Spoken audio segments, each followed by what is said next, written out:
नमस्कार दोस्तों, JMC study hub में आपका स्वागत है। आप देख रहे हैं daily mass communication quiz day 10। अभी तक आपने डेली मास कम्युनिकेशन क्विज के सीरीज को नहीं देखा है तो आप यूट्यूब के प्लेलिस्ट में जाकर देख सकते हैं। अब तक के डे 9 तक के वीडियो अपलोड हो चुके हैं। तो चलिए स्टार्ट करते हैं बिना देरी किए हुए डे 10 के डेली मास कम्युनिकेशन क्विज का पहला नंबर क्वेश्चन से। तो चलिए स्टार्ट करते हैं।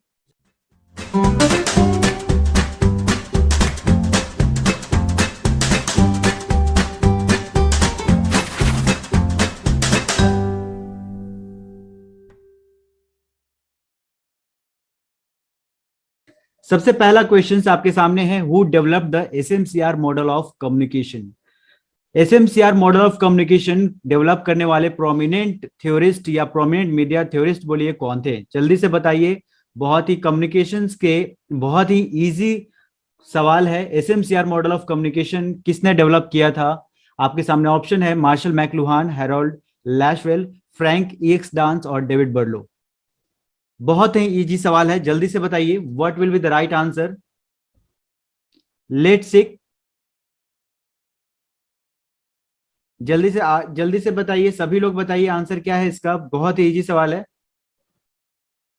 सो right answer is here David Berlo. SMCR model of communication David Berlo ने डेवलप किया था। और ये कब डेवलप हुआ था? ये 1960 में डेवलप हुआ था। ध्यान देने वाली सबसे इंपॉर्टेंट बात ये है, क्रोनोलॉजिकल सीक्वेंस टाइप में क्वेश्चन आते हैं आपके सामने। चार मॉडल, अलग अलग तरीके का मॉडल दिया रहेगा, आपको बताना होगा कि इसको सीक्वेंस में अरेंज कीजिए। तो आप कैसे अरेंज करेंगे जब तक आपको नहीं पता कि ये मॉडल कब आया था। तो चलिए बात करते हैं डेविड बर्लो का। तो David Berlo SMCR model of communication इन्होंने दिया है और इनके एलिमेंट्स है सेंडर, मैसेज, चैनल और रिसीवर। इसी को बोलते हैं क्या? एसएमसीआर मॉडल ऑफ कम्युनिकेशन बोलते हैं। What is a sender, message, channel and receiver. ठीक है। और ये जो है ये सैनन एंड वीवर मॉडल से लिया गया है। ठीक है। It is postulated Berlo's SMCR model of communication from the Shannon Weaver's model of communication which came into 1949, ये से आया था। ठीक है। तो आप दोनों मॉडल के बारे में आपको पता है। ठीक है। So what he described in SMCR model, he described factors affecting the individual components in the communication, making the communication more efficient। उन्होंने कम्युनिकेशन को ज्यादा इफिशिएंट बनाने के लिए इस मॉडल को यूज किया था कि एक जैसा सेंडर होगा वैसा ही रिसीवर होगा। बहुत सारे एलिमेंट्स को उन्होंने बात किया था। चैनल के एलिमेंट्स होते हैं, मैसेज के भी एलिमेंट्स होते हैं, सोर्स के भी एलिमेंट्स होते हैं और रिसीवर के एलिमेंट्स होते हैं। सो सेंडर और मैसेज जो है आइडेंटिकल होना चाहिए, तभी जो है वो उन्होंने कहा था कि कम्युनिकेशन ज्यादा इफेक्टिव होगी। अगर बात करते हैं हैरोल्ड लैसवेल का, तो लैसवेल का 1948 में इन्होंने मॉडल दिया था। ठीक है। आपको पता है to which medium, what says, in which channel, with what effect, ये सारे चीजें किन्होंने दिया था? लैसवेल ने दिया था 1948 में। ठीक है। मार्शल मैकलुहान क्या दिए थे? ग्लोबल विलेज का कॉन्सेप्ट दिए थे। ठीक है। ग्लोबल विलेज का कॉन्सेप्ट। और क्या दिया था इन्होंने? मीडियम इज द मैसेज भी दिया था। ठीक है। मीडियम इज द मैसेज इन्होंने कहा था कि एक मीडिया जो है वो क्या है, एक तरीके से मैसेज है। So medium is the message. और ग्लोबल विलेज का कॉन्सेप्ट मार्शल मैकलुहान ने दिया था 1960 में। ठीक है। फ्रैंक ईएक्स डांस क्या है? फ्रैंक ईएक्स डांस है आपका, इन्होंने हेलिक्स मॉडल ऑफ कम्युनिकेशन भी आपने पढ़ा होगा, हेलिक्स मॉडल ऑफ कम्युनिकेशन। इसको लेकर सेपरेट वीडियो हम बनाएंगे। ठीक है। अलग अलग मॉडल्स का। तो helix model of communication Frank E X Dance ने दिया था। कब दिया था? तो ये आपका 1967 में। ठीक है। तो आपको कुल मिलाकर बहुत सारे क्वेश्चंस यहाँ पे निकलते हैं। पहले सवाल से अगर देखा जाए तो पहला सवाल से क्या क्या क्वेश्चन इस क्वेश्चन के अलावा निकलता है, तो आपका क्रोनोलॉजिकल सीक्वेंस का क्वेश्चन निकलता है। ठीक है। आपके सामने एसएमसीआर मॉडल दिया रहेगा, फ्रैंक ईएक्स डांस मॉडल दिया रहेगा और लैसवेल मॉडल भी दिया रहेगा और Shannon Weaver model of communication भी दिया रहेगा। आपको सीक्वेंस में अरेंज करना है। तो सबसे पहले क्या आपके सामने ईयर्स लिखा हुआ है? फ्रैंक ईएक्स डांस का 1967, डेविड बर्लो का 1960 और हैरोल्ड लैसवेल मॉडल का जो है 1948 और मार्शल मैकलुहान ग्लोबल विलेज का कॉन्सेप्ट 1960 और Shannon Weaver model of communication 1949। ये सबसे इंपॉर्टेंट चीजें हैं। ठीक है। इसके अलावा आप मॉडल के एलिमेंट्स को भी पढ़िए, ये भी बहुत सारा इंपॉर्टेंट बात यहाँ पे है। चलिए मूव करते हैं अगले सवाल की ओर। क्वेश्चन नंबर 2 आपके सामने। चलिए क्वेश्चन नंबर 2 है, name the news agency that was closely associated with India even before the independence. आजादी से पहले भी कौन सी न्यूज एजेंसी है जो इंडिया से क्लोजली एसोसिएटेड थी? चलिए जल्दी से बताइए, आपके सामने इतने सारे न्यूज एजेंसी, 4 न्यूज एजेंसी हैं, एसोसिएटेड प्रेस, र्यूटर्स, यूपीआई और एएफपी। एएफपी का आपको बताते हैं, एजेंसी फ्रांस प्रेस इसको कहा जाता है, ठीक है, इसका फुल फॉर्म है एजेंसी फ्रांस प्रेस। तो आपको मालूम चल गया होगा कि कहाँ का ये है न्यूज एजेंसी, ठीक है। सो एसोसिएटेड प्रेस, र्यूटर्स, यूपीआई कौन सा न्यूज एजेंसी है जो क्लोजली एसोसिएटेड था बिफोर द इंडिपेंडेंस? जल्दी से बताइए राइट आंसर क्या है। बहुत लोगों का आंसर आ रहा है, चलिए देखते हैं राइट आंसर लोग दे पा रहे हैं कि नहीं। So let's check. या somebody is saying B, somebody is saying D, so let's check what will be the right answer here. So right answer is here D, Reuters. Reuters is the right answer. So what, how Reuters was closely associated with India even before the independence? You can see in the explanation it is well written here that Reuters जो है एक international news organisation है, जो कि बहुत बड़े जिन्होंने founder जिन्होंने ये न्यूज ऑर्गेनाइजेशन की स्थापना किया था, उनका क्या नाम है? तो उनका नाम है थॉमसन र्यूटर्स, इन्हीं के नाम पे र्यूटर्स न्यूज एजेंसी है, ठीक है, जो कि यूनाइटेड किंगडम का है। The agency was established in London 1858 1851 में। 1851 में लंदन के अंदर ये यूके के अंदर जो है र्यूटर्स एजेंसी की स्थापना की गई थी, ठीक है। Reuters news agency that was closely associated with India even before the independence. आप कैसे इसे याद रख सकते हैं जनरली कि अंग्रेजों का जो है राज था हमारे देश में।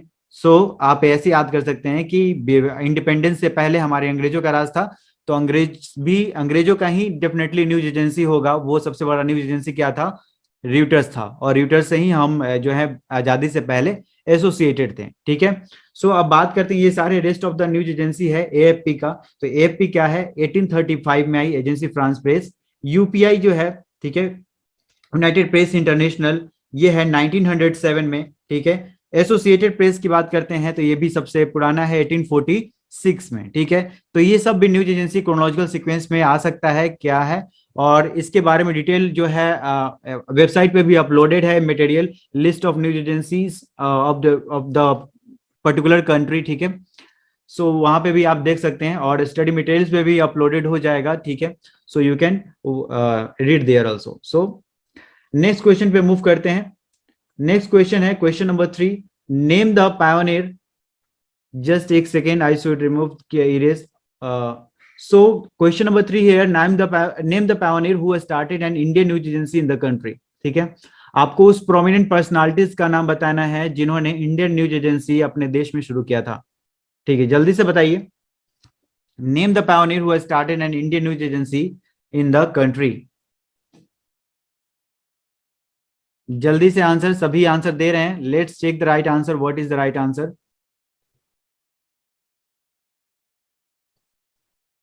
सो everybody is right. K C Roy, K C Roy is the only pioneer who has started an Indian news agency in the country, okay. So an Indian journalist Casey Roy set up the first Indian news agency called Press Information Bureau, ठीक है, जिसको PIB बोलते हैं, not PNB, here it is written PNB, correct it, PIB. So Press Information Bureau, the first Indian news agency who has started what? RC Roy, ठीक है। RC Roy जो है start किए थे, एक ऐसा भारतीय पत्रकार थे जिन्होंने पहला news agency press information bureau 1919 में स्टार्ट किया था, ठीक है। एस सदानंद के बारे में बात करते हैं, अगर बात कर रहे हैं पहले न्यूज एजेंसी की, तो एस सदानंद ने भी नेशनलिस्टिक न्यूज एजेंसी स्टार्ट किया था, फ्री प्रेस ऑफ इंडिया, जिसको हम एफपीआई भी बोलते हैं, ठीक है। 1930 में, कहीं कहीं आपको ये 1920 भी दिया रहेगा, तो प्लीज कंसीडर इट 1920 भी, ठीक है। सो इन 1920 that could not run more than year, एक साल से भी ज्यादा नहीं चला था FPI free press of India, जो एस सदानंद का था, एक साल से भी ज्यादा। सो कभी कभी क्वेश्चन भी आ सकता है कि फ्री प्रेस ऑफ इंडिया का टेन्योर जनरली मैक्सिमम कितना था, तो आप वहां पे क्या करेंगे, it was not more than 1 year, ठीक है, ये एक साल के अप्रॉक्स में न्यूज एजेंसी चली थी, ठीक है। इन 1933 UPI came out from FPI, ठीक है। यूपीआई कहां से आया? एफपीआई से आया, और prove to be a great success, और वो जो है सबसे ज्यादा सफलता उसे मिली, ठीक है। Unit until independence, Reuters and UPI were the main source of news. जब तक जो है आजादी भारत को नहीं मिली थी तब तक हमारे सबसे बड़ा न्यूज सोर्स क्या था?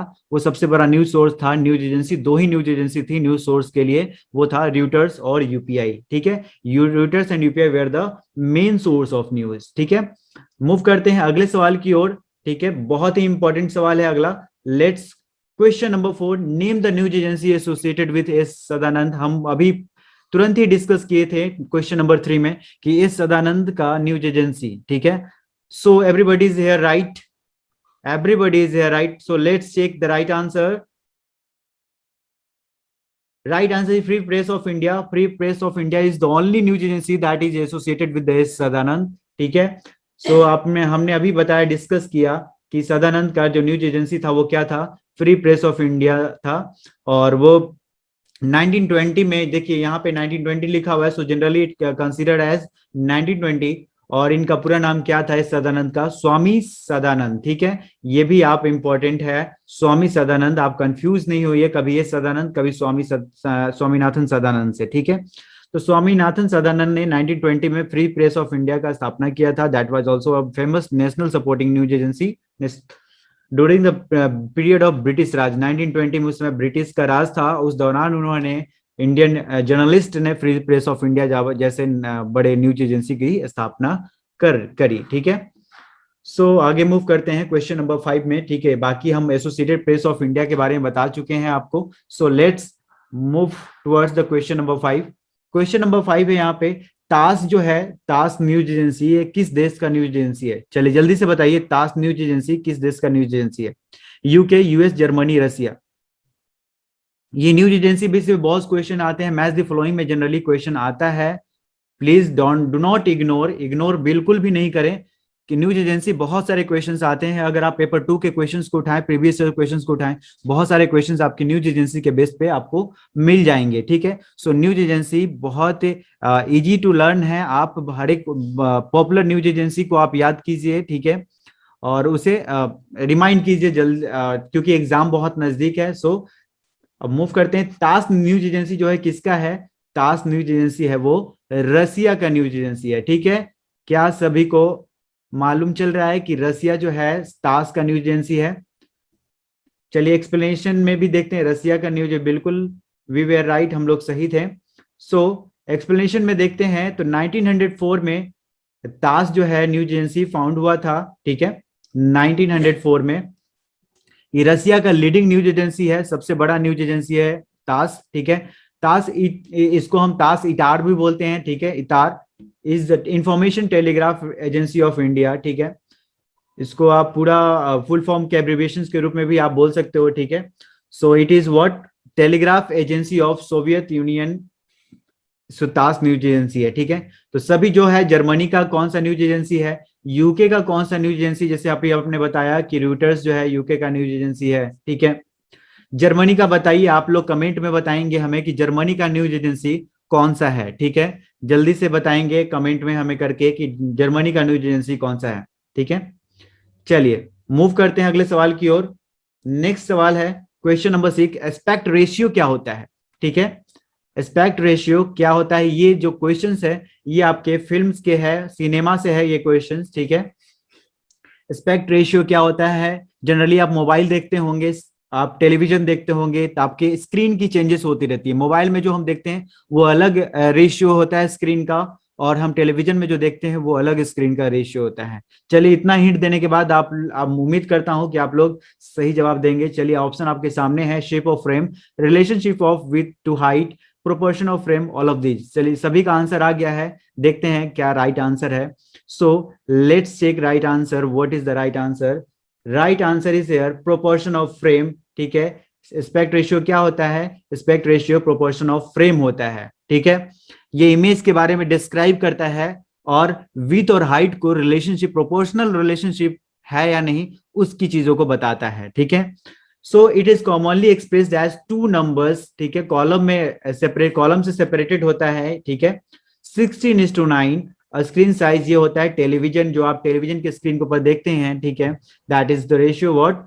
16:9। और इसका जस्ट इसी के प्रोपोर्शन में 4:3 भी रेशियो होता है, जो आप मोबाइल के स्क्रीन के लिए होता है। So what it is? आपको ध्यान रखना चाहिए कि ये क्या है, proportion of frame. Proportion of frame आपका एस्पेक्ट रेशियो है, ठीक है। हम फ्रेम की प्रोपोर्शन को देखते हैं, ठीक है। सो मूव करते हैं अगले सवाल की ओर।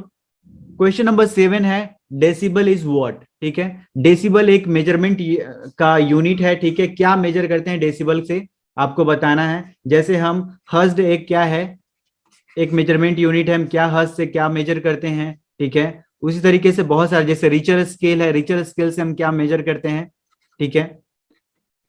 तो रिचर स्केल से अर्थक्वेक मेजर करते हैं, अर्थक्वेक की तीव्रता, भूकंप की तीव्रता को मेजर करने के लिए हम रिचर स्केल का यूज करते हैं। हर्ट्ज से हम फ्रीक्वेंसी मेजर करते हैं कि कितनी फ्रीक्वेंसी है, उसको हम हर्ट्ज में मेजर करते हैं, ठीक है।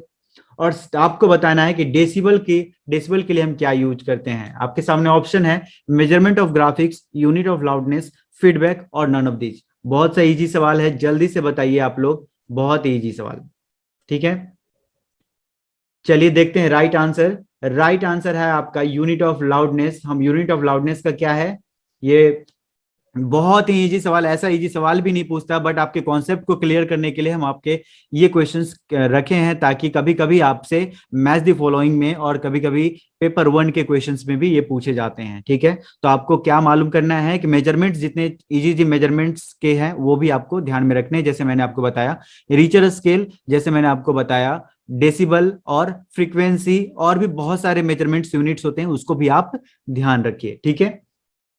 चलिए मूव करते हैं अगले सवाल की ओर। अगला सवाल क्या है, क्वेश्चन नंबर 9। क्वेश्चन नंबर 9 है, सॉरी, साउंड्स और interviews recorded on location are called what, diffusion of innovation, zoom, actuality और एस्टोन, ठीक है। आंसर ऑलरेडी मालूम हो चुका है आप लोगों का, बट फिर भी आपको ये कॉन्सेप्ट समझना है कि साउंड और इंटरव्यूज जब हम किसी लोकेशन पे रिकॉर्ड करते हैं तो हम उसे क्या कहते हैं, ठीक है। तो यहां से इलिमिनेशन से आप जो है वो सॉल्व कर सकते हैं, ठीक है। देखिए जूम को आपको पता है, जूम से क्या होता है, जूम इन और आउट होता है, ठीक है। जब आपको सीन को नजदीक लाना हो तो आप क्या करेंगे, आप जूम इन करेंगे, और जूम आउट करने के लिए क्या करेंगे, आपको किसी दूर का देखना हो तो जूम इन जूम आउट आप जानते हैं कैमरे का ये पार्ट्स है, ठीक है, साउंड का पार्ट नहीं है, ठीक है, ये कैमरे का पार्ट्स है। डिफ्यूजन ऑफ इनोवेशन आपको पता है, ये एवर्ट एम्ब्रोजस ने दिया था, ठीक है। किसने, एवर्ट एम्ब्रोजस ने दिया था। ये थ्योरेटिकल पार्ट का क्वेश्चन है, ये कम्युनिकेशन से क्वेश्चन है, तो आप इलिमिनेशन से इसको और इसको आप काट सकते हैं, ठीक है। बात रही एक्चुअलिटी की, ठीक है। तो एक्चुअलिटी क्या है, इसका राइट आंसर ही एक्चुअलिटी है, ठीक है। जब आप एक्चुअलिटी को क्या बोलते हैं, आप देखिए एक्सप्लेनेशन में अच्छे से लिखा हुआ है कि रेडियो के अंदर जब साउंड किसी भी चीज का आप रिकॉर्ड करते हो ऑडियो मटेरियल के अंदर या किसी भी लोकेशन पे, हम उसको एक्चुअलिटी बोलते हैं, ठीक है।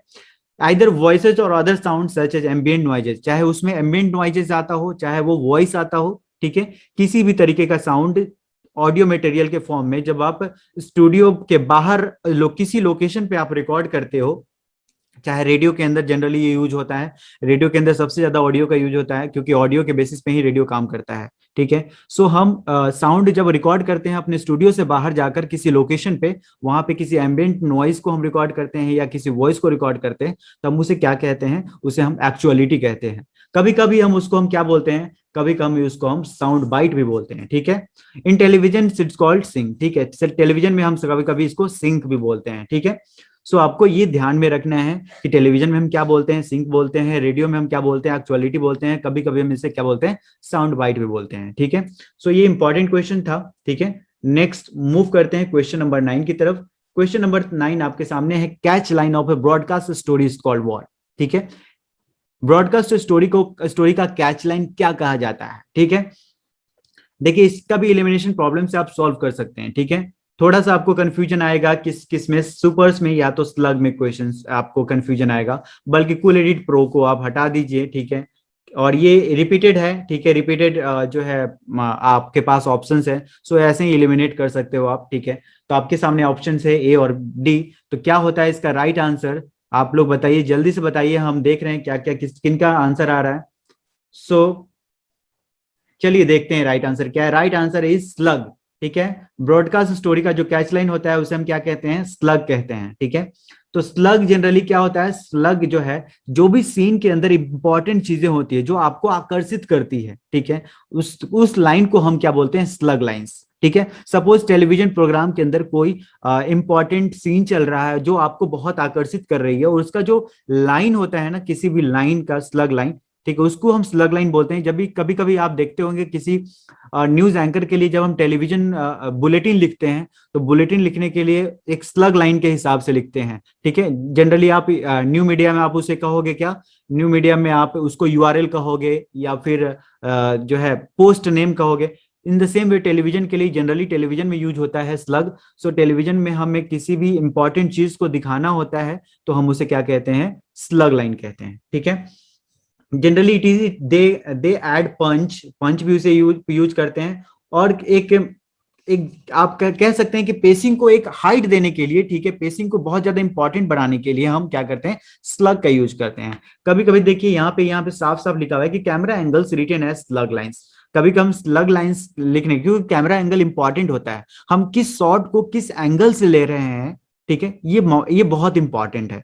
तो हम जनरली क्या करते हैं, स्लग लाइन लिख देते हैं कि हम लो एंगल्स, राइट एंगल्स, और साथ साथ में हम सीन का नाम भी लिख देते हैं, ठीक है। तो वो एक स्लग लाइंस होता है, ठीक है। एग्जांपल की न्यूज स्टोरी कोई एक हेडलाइन है, हमने हेडलाइन का एक स्लग बनाया, ठीक है, कि प्रधानमंत्री मोदी ने आज मन की रेडियो में ये बातें की, ठीक है। तो ये जो है हमने क्या बोला, प्रधानमंत्री नरेंद्र मोदी ने मन की बात, ये हमने हमारा स्लग लाइन हो गया, ठीक है। तो ये इसको हम स्लग लाइन बोलते हैं। जैसे एक reverse shot, it such as reverse shot as usually superfluous, ठीक है। तो स्लग आपको जनरली समझ में आया, आपको इतना समझना है कि स्लग जो है क्या है, वो टेलीविजन में यूज होता है किसी भी सीन के अंदर कोई इंपॉर्टेंट चीज जो आपको बहुत डायरेक्ट रूप से आकर्षित करती है या ध्यान केंद्रित करती है, उसको हम स्लग लाइंस बोलते हैं, ठीक है। लास्ट क्वेश्चन की तरफ चलते हैं। सबसे लास्ट जो आज daily mass communication quiz day 10 का लास्ट क्वेश्चन है, when one source is faded up the others is faded out, this is called what, ठीक है। जब एक सोर्स फेड अप होता है, दूसरा सोर्स फेड आउट होता है, तो हम इसको क्या बोलते हैं। ये क्वेश्चंस आपको फेड और फेड अप और फेड अप आउट से ये आपको अंदाजा लग गया होगा कि ये क्वेश्चन जो है किससे है, ये आपका एडिटिंग टेक्निक से है, ठीक है, ये आपका प्रोडक्शन से है। तो आप बताइए यहाँ पे, अगर किसी जो जो वीडियो एडिटिंग के स्टूडेंट्स होंगे जनरली उनको मालूम होगा, या प्रोडक्शन में जिन जो इंटरेस्ट रखते होंगे उनको ये क्वेश्चंस बहुत इजी से वो कर सकते हैं। चलिए जूम, जो मैंने बताइए कैमरे में होता है, कैमरा का ये field work zoom on, zoom in, zoom out है। डिजिटली भी हम जूम इन जूम आउट करते हैं, एडिटिंग के अंदर भी जूम इन जूम आउट करते हैं, ठीक है। तो आपके सामने ऑप्शन है zoom, pre fade, post fade, cross fade, ठीक है। प्री फेड होता है पहले जब हम लगाते हैं फेड, पोस्ट फेड जो होता है जो हम लास्ट में लगाते हैं फेड, क्रॉस फेड क्या होता है जब हम मिक्स करते हैं फेड। सो हिसाब से आप यहाँ पे पता चलता है, जब आपको फेड अप की भी बात की गई है, फेड आउट का भी बात किया गया है, जब आप दोनों सोर्स को मिलाते हो तो वो क्या बनता है, वो क्रॉस फेड बनता है। सो इतना इजी सवाल था, सबसे इजी सवाल था। इसका राइट आंसर चलिए हम लोग देख लेते हैं कि इसका राइट आंसर क्या है। सो राइट आंसर इसका क्रॉस फेड है, ठीक है। और in digital audio production a cross fade is editing, एक एडिटिंग है होता है cross fade that makes a smooth transition between two audio files, ठीक है। सिर्फ टू ऑडियो फाइल के ही बीच में नहीं, टू वीडियो फाइल के बीच में भी जब आप ट्रांजिशंस लगाते हो दोनों के बीच में, तो वो स्मूथ ट्रांजिशंस होता है, आपको पता भी नहीं चलता है कि एक सीन से आप दूसरे सीन में कैसे आ गए। दैट इज क्रॉस फेड, उसको ही क्रॉस फेड बोलते हैं, कि आपको पता ही नहीं, ऑडियंस को पता लगने नहीं देता है कि आप कैसे वो एक सीन से दूसरे सीन्स में आ जाता है। उसको स्मूथ ट्रांजिशंस के लिए हम यूज करते हैं क्या, क्रॉस फेड, ठीक है। तो ये ऑडियो में भी यूज होता है और ये वीडियो में भी यूज होता है। तो ये सारे सवाल थे 10 क्वेश्चन जो बहुत इंपॉर्टेंट सवाल थे, कॉन्सेप्ट क्लियर करने वाले सवाल थे। अगर आपने अभी तक सब्सक्राइब नहीं किया इस चैनल को, तो आपको अगर अच्छा लगता है तो डेफिनेटली सब्सक्राइब करें। हम अगले वीडियो में बात करेंगे daily mass communication quiz day 11 से, क्वेश्चन नंबर 1 से, ठीक है। तो अलविदा, थैंक यू सो मच।